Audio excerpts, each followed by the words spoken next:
Hey guys, it's the Ortolana team and welcome back to the second episode of the podcast. So today we're going to be talking about well-being, specifically what is well-being and how do we attain it, the benefits of well-being, our personal experiences with our well-being, ways to well-being, and different apps and websites that you can use to improve your well-being.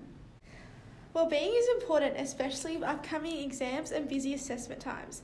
It is imperative to take a step back and evaluate how we are doing both mentally and physically.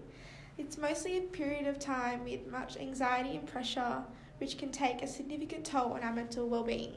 Mental health experts advocate well-being as a way of improving our lives. Well-being helps us to stay resilient, build social support and self-efficacy, and cope with adversity. A strong sense of well-being contributes to good mental health. It also helps to protect us from feelings of hopelessness and depression. It acts as a guardian of our mental health. Mental health is not merely the absence of mental illness, it is rather a state of overall well-being.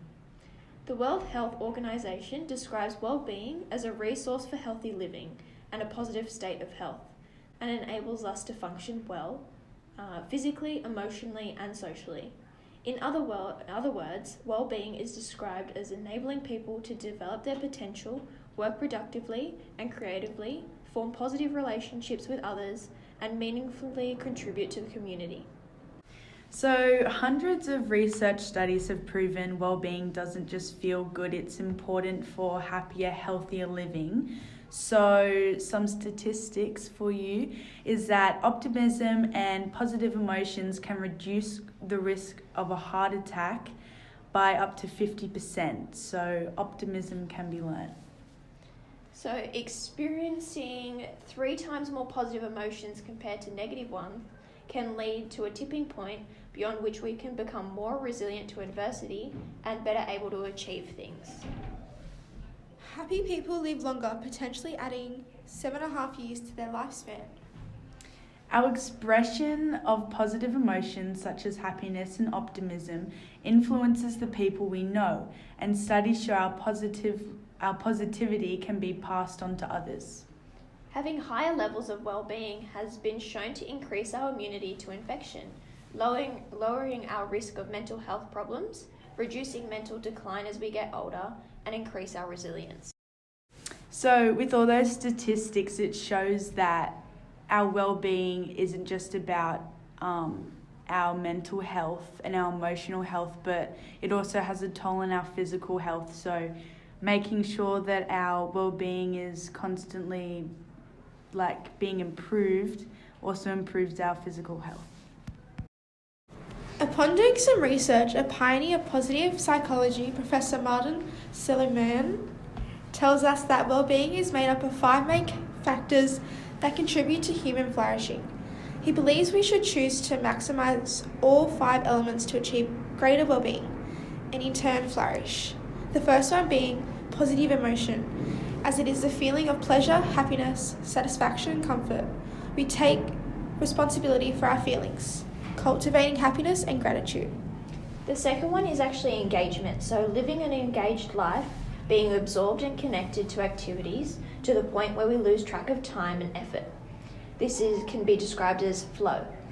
And then the third one being relationships, so connections to other people and relationships give us support, meaning we have purpose in our life. Positive relationships have been found to have enormous influence on our well-being. So the fourth one is meaning, and this is being part of and working towards something that's much larger than yourself rather than purely pursuing material wealth. So it might be a political party, a charity, leading your local soccer team, helping your religious group, school council. Spiritual people have been found to have more meaningful lives because they believe in something greater than themselves. And the last one, the fifth one, is accomplishment. So this is pursuing success, achievements and mastery of things for their own sake can build self-esteem, self-efficiency, and a sense of accomplishment.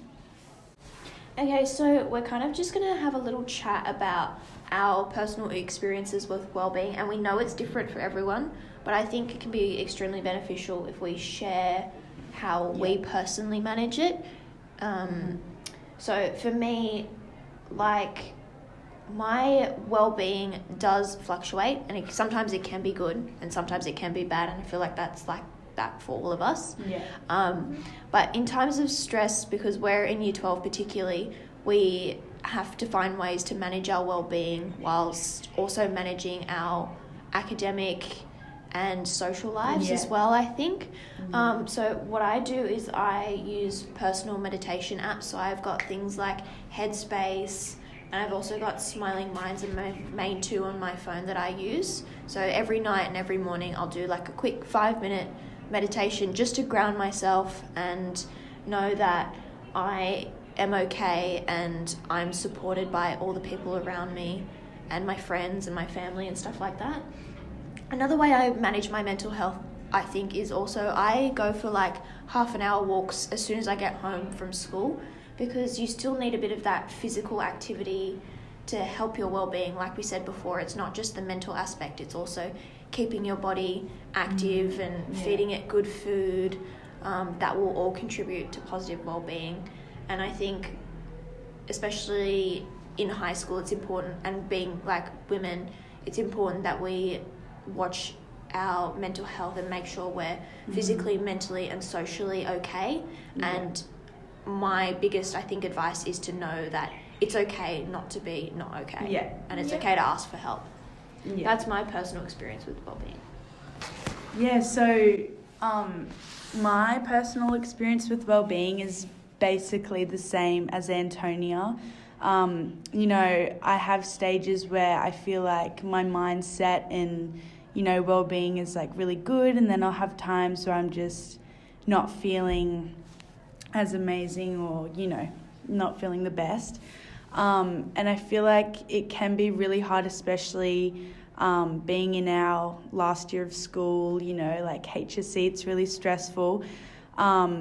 It's really easy to put our well-being last, which is actually not the best, because you need to have your well-being first and make sure you're okay so that you can complete all the tasks that you have to do. So when I am having a bit of a struggle with my well-being, or like I'm having a rough day or just not feeling the best, I like to talk to my parents, specifically my mum, because, I know it's very cliche for me to say, like, talk to your elders because they have a lot of wisdom, but it's actually really true. Like, my mum's been through so much more than what I have, and she has really good advice and, things to say to me when I'm struggling. And I feel like, venting or, just talking to someone really helps me, as well as I like to, pray to God,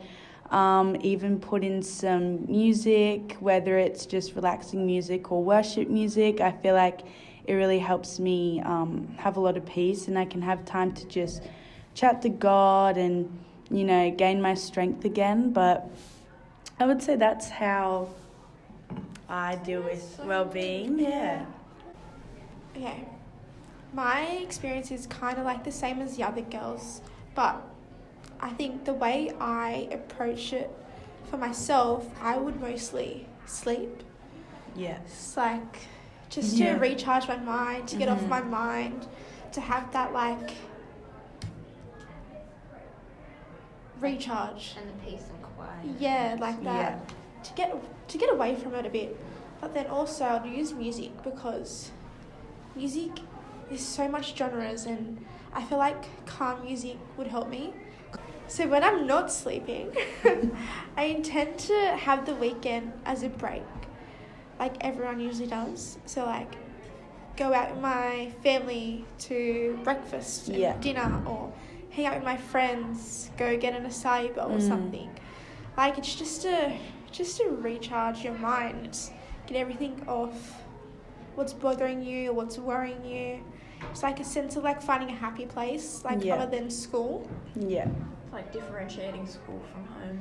And Yeah. it's like having the balance. yeah. Yeah. I think that's a big thing that we get told about is balance and how to balance Yeah. life School and and everything. So yeah. yeah. Thanks. All right, thanks Thanks, guys for guys. joining this episode of the podcast. We really appreciate you listening, and we'll be out with another podcast hopefully in about 3 weeks. We hope you learnt a little bit about mental well-being and how to manage it. And if you ever have any questions or need anything or any support, Please come to Bella, us. Brie and I Yeah. are always around, so Yeah. please come and have a chat. All right, bye guys. Bye.